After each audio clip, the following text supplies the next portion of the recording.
Hey Galveston team, this is Colonel Blackman, and I'm here in Maui actually today with some of our teammates, your teammates, who are delivering a temporary school for students in Maui whose school was destroyed by fires last August. And this is a great place to be as we stop and take a minute today to focus on safety.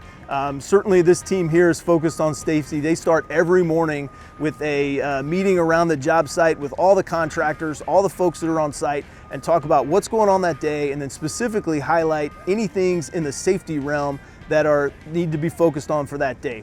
Obviously there's things every day, but a good way to focus is what they do. Hey, what's going on today that wasn't going on previously? Or what's changed in the conditions, be it the weather, be it the temperature, be it other things that are going on the job site that allows us to have a focus on safety. And so that's what we're doing today across the district, and this week across the district. We're gonna take a few minutes and have a safety stand down.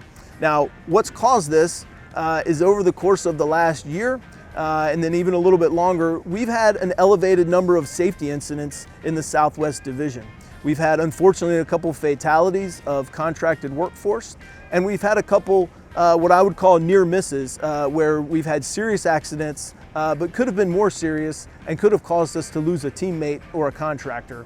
And that's just not acceptable, right? It's not the standard that we hold ourselves to. And so what we want to do is take a minute, take a stand down, and focus on safety and think about how we can deliver our program safely. In investigating these safety instances, these fatalities, these near misses, these serious injuries, one thing that's noted as common across all of them is that they were preventable. And in most cases, we identified where it would have just taken one individual at one point to take a second to look at what's going on, to say, stop, we need to do something differently. This is not safe. And it's not always the person who's injured. Sometimes it's someone in the area, it's a bystander, it's someone who could have looked and could have said, hey, let's take a minute, let's stop, and let's think about safety. I heard it recently here from a fellow working here in the Maui mission. They put it in perspective of a football game, which we all like to do, right? But they said, hey, the good teams, right, when they get to the critical times, they know when to call a timeout. And so that's what we're doing here, and that's what we're trying to focus on, right, going forward, is when is the right time to call that timeout? And unlike a football game where there's a limited number of timeouts, when it comes to safety and on our job sites, timeouts are free and they're unlimited, right? And so if you play your timeout at the right time, you could do what's necessary to help someone and to save a life. So 3 areas where we want to focus. First of all is the knowledge and the skills needed. So part of this safety education, right, is to make sure we understand what a safe environment looks like and how to prepare a safe environment for our workforce. A second piece that plays alongside of that is awareness. So we want to make sure that we give each other the tools, we give our team the tools to be aware of what's going on around them. And often in our job sites, that awareness is looking at things that are maybe different than they were previously, or being aware of what's going on around you and understanding how to look at that with a safety focus. The third area is specialized training. And so certainly in a lot of the work we do, there's specialized equipment, and some of that specialized equipment requires specialized training. That might be electrical, that might be crane and critical lift, that might be the dredging equipment that we operate within the district, or that our contractors operate within the district area. And so we want to focus on those specialized training and make sure, if you're a supervisor, make sure your employees have the specialized training that they need.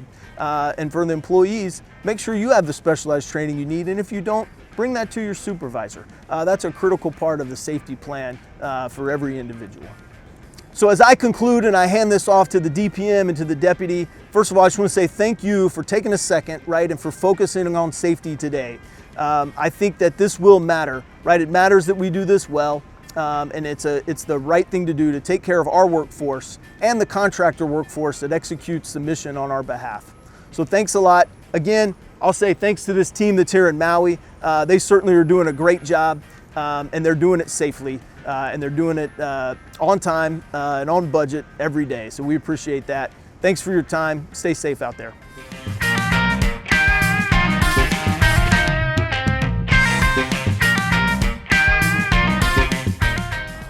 Hi, I'm Byron Williams, the Deputy District Engineer for the Galveston District Army Corps of Engineers. As the Colonel stated, this safety stand-down is not just another meeting. It's an important touch-point reminder of our shared responsibility for each other's well-being and the success of our missions, and an opportunity to point out how everyone can take advantage of the wealth of resources and programs available to keep people safe at and outside of work. The Corps of Engineers takes pride in our understanding of a safety record, which is better than the national average for accidents in both construction and O&M, but never good enough. Our record has not happened by accident. It has been achieved by development and implementation of many programs over many years. We cannot be satisfied with past performance when people's lives are on the line. We must continue to improve, and opportunities like this allow us to refocus our efforts. Whether you are an employee or a contractor, you are a vital part of our program. By providing services in a safe and healthy manner, and by speaking out when you see a potential safety issue. We want to take time during this stand down to better educate our entire team on the safety tools available to you and the foundational safety requirements of the job site as part of an overall risk management process. It's about understanding the basic foundations and the non-negotiables of managing risk that help us stay safe every day. Across the world, thousands of workplace deaths each year can be attributed to a lack of proper training and application. Safety training isn't just a good idea. The core regulations require that our personnel be trained. Often, it is argued that additional training is unnecessary because many employees have many years of experience with given work. Years of experience will mean that they will most likely know how to perform a task, but they do not know how to perform it safely. Proper training and process following helps workers understand and internalize their rights, gives an overview of specific hazards to which they may be exposed, and helps them to be able to protect against those hazards. Activity hazard analysis, for example, are part of a total risk management process. AHAs are designed to define the steps being performed within the activity or task and identify the work sequences, specific anticipated hazards, site conditions, equipment materials, personnel, and the control measures to be implemented. Unfortunately, many accidents experienced by the Corps, as well as our service contractors, are due to inadequate real-time risk assessments on the ground. This is why it is important for our employees to follow the risk management process by developing the following AHAs and site-specific accident prevention plans for contractors. This is called APP.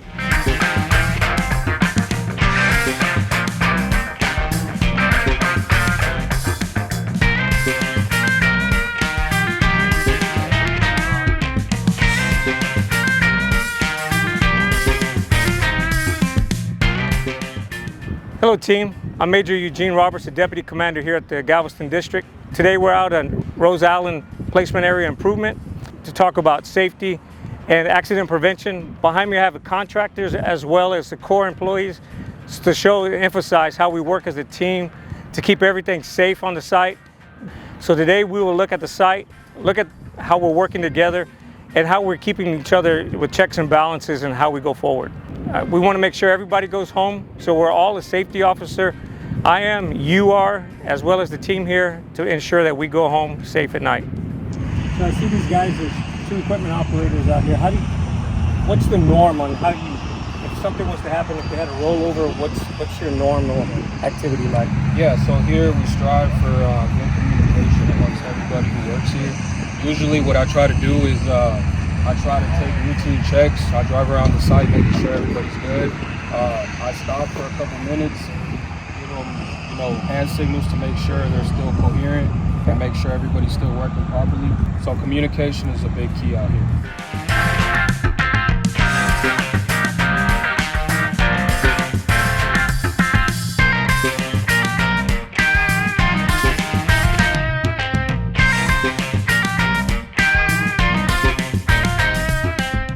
One of the systems that is embedded in our fabric and one that we'll continually discuss is the CE-SOHMS or CE-SOHMS, which is a methodology required by regulation and supported by the Corps leadership to fully integrate safety and occupational health functions into all Corps business operations.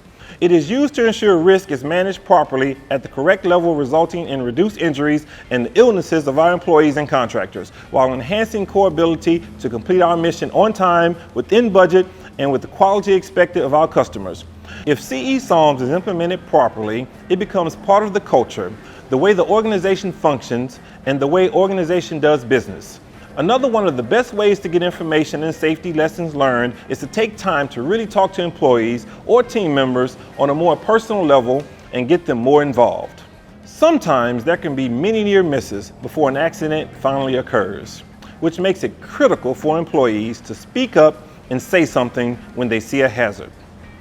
What you say about hazards can make a huge difference. It could be as minor as a loose or curled up rug or water on the floor in the restroom. A lot of people think, oh, I must have tripped or slipped on that, and then keep walking, but the next person might not be so lucky. Employees are the best people to create a safe workplace culture from the bottom up. They walk the job sites, the halls, and the parking lots each day. There are a lot of safety protocols and safety processes, but there is always something that is overlooked. Employees can find those issues and, by speaking up, create awareness and play an essential role in getting the safety issue fixed. Never be afraid to speak up when it comes to your safety and the safety of your coworkers.